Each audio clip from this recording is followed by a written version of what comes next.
Hello! So I just saw that Baz Pierce returned to YouTube, and if he can do it, I can do it as well. I'm going to very briefly talk about the 13 books I have read this far. Some books I won't talk about that much, some I will discuss a bit more, but I just want to tell you what I read. So the first one I read in 2018 is this, yeah. Was The Handmaid still by Margaret Atwood. I really enjoyed it. It's this dystopian story about a society where everyone's infertile except for a very select group of women, and they have to be breeders, and women have all these weird power structures in society. It reminded me a bit of, the other dystopian classics, 1984, Brave New World, Fahrenheit 451, but more feminist. It's what you would expect. It's really quite good. The writing is nice, the plot is very well crafted, the ending will leave you speechless. I would very much recommend this book. The next one I read was Flowers for Algernon by Daniel Keyes. I read this for our book club, and I had heard so much about it. Everyone was just saying on BookTube how great this book was. I hadn't heard anything negative about it, but I didn't really like it. Someone else didn't really like it. The others were, yeah, it's fine.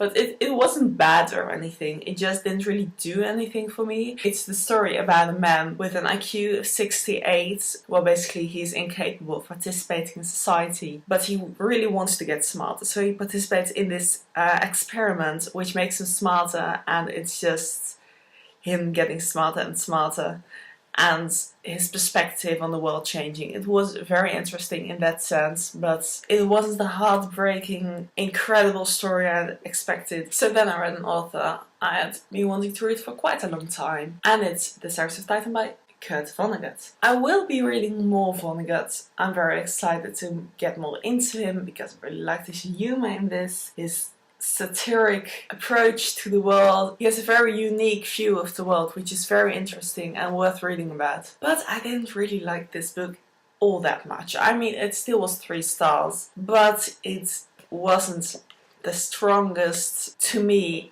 plot-wise. It was very much your basic sci-fi, where they focus so much on things such as space travel and those kind of things that eventually you kind of get lost in all this factual information about, oh, he travels to this, he travels to this. And I was just, you should definitely give this a chance if it sounds like anything you would like. It just was a bit boring at times, and I didn't feel too much connected to the story. However, I did like Vonnegut's tone, Vonnegut's message, so I will be reading more Vonnegut because I very much think it was just this novel that wasn't completely for me. I just really liked what the book was about in a larger sense, but not so much how it was executed on the surface level. Then I read an excellent book. It's A Secret History by Donna Tartt. It's about a group of classic students who get to murder someone. You start off with that, you then follow our main character who is joining this seminar group, and you follow his integration in the group, everything that leads up to the murder and the aftermath of it. So it's very interesting. It really looks into the human psyche. It's just so well written and so captivating. What mostly struck me about this novel was that, in a sense, you have, when we're reading Harry Potter, at least that was my experience, you read all these facts about Hogwarts, and you think, oh, I'm learning so much, this is so great, because, oh, I'm so interested in everything, and, oh, I feel like I'm getting so much out of this novel, and I'm learning so much. But then you realize, oh, wait, it's actually all fictional, and the things I'm learning about potions aren't real, so I'm actually not learning anything in the sense that I was feeling I was learning something. Here you have the same, so you feel like you're learning all these things about classical theory, and then you realize that it's real. Yeah, it's so interesting to read about classics in this way, and I really want to get more into just classical literature. The work that's mentioned in this and that plays a very important role in it, I really want to read it. That was my first very good reading month, and from now it all goes downhill. I read John Wyndham's The Midwich Cuckoos. It's about a village, Midwich, where a strange object appears and everyone falls unconscious. And then they wake up and all the women are pregnant. From there it's all very strange. On the one hand, I was really interested in what was going on, and the ending was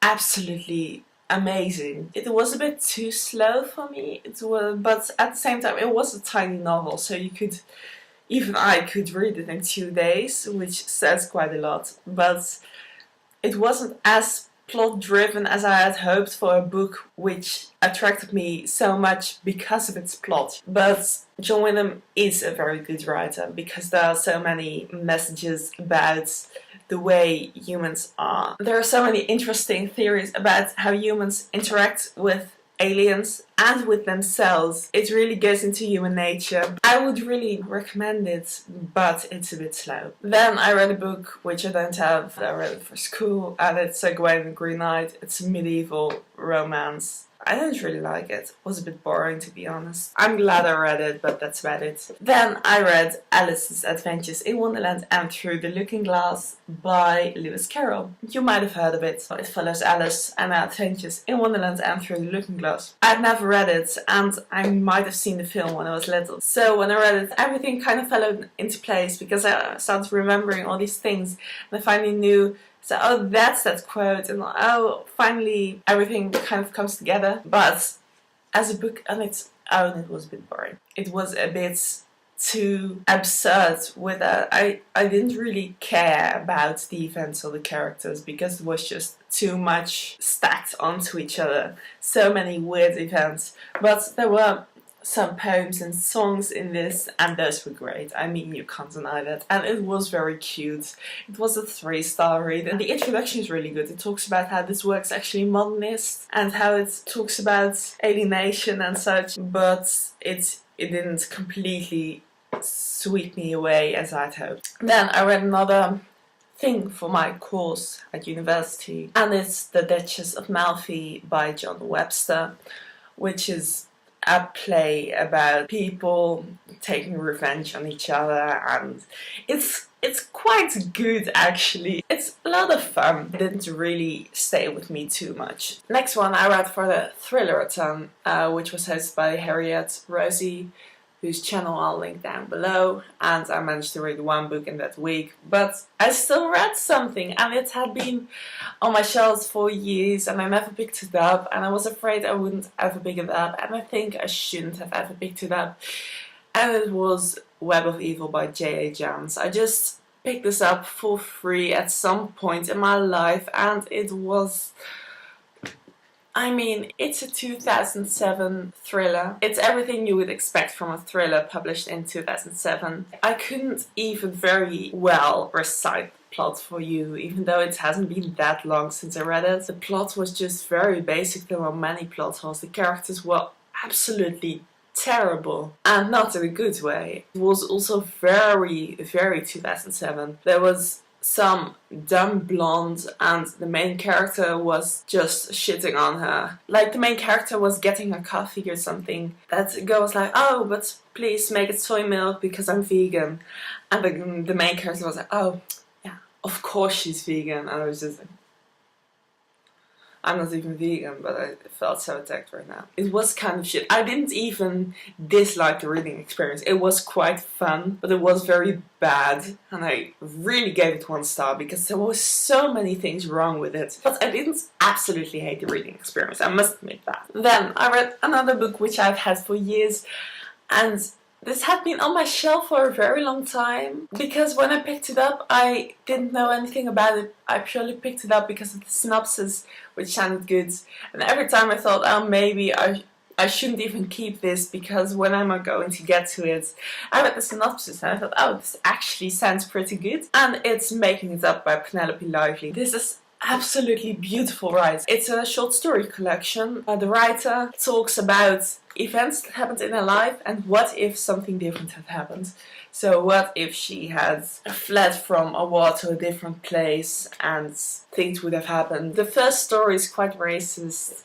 It was set in Egypt, and it was like a white English family living in Egypt, and they were just constantly shitting on people who were not white and from England. It was quite awful. But then in the other stories everything was fine, and I thought maybe it was just the character that she was writing from the perspective from, you know. One of the stories that really stood out to me was one where she was working on an archaeological site, which she, in this hypothetical situation, had applied to and had gotten into. The story was exploring all the different dynamics between the people working there, and it had so many excellent things to say about how people interact with each other, and it was written from the perspectives of everyone on the site. It also really doubled from on the one hand the people thinking about themselves and perceiving themselves in a certain way,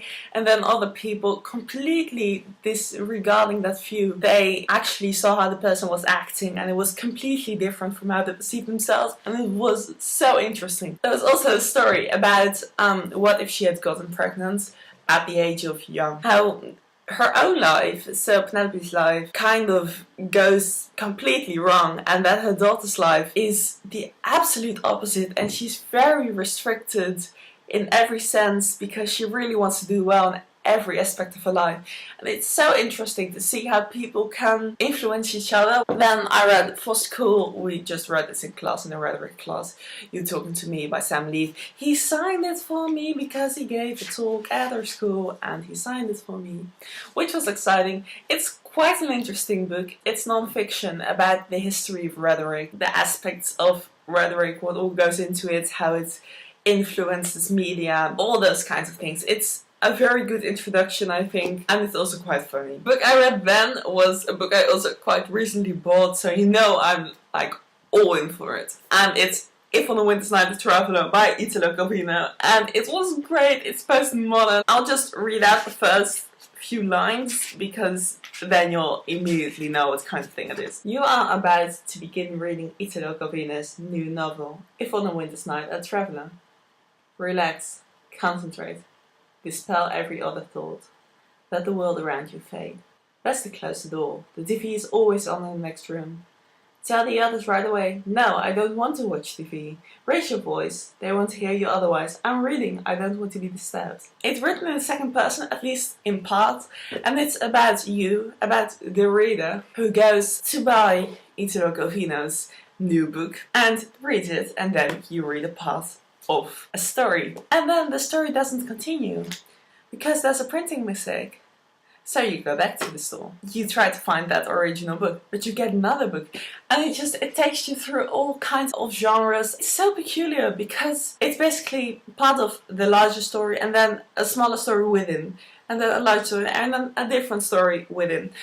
And these stories within were all written in different styles.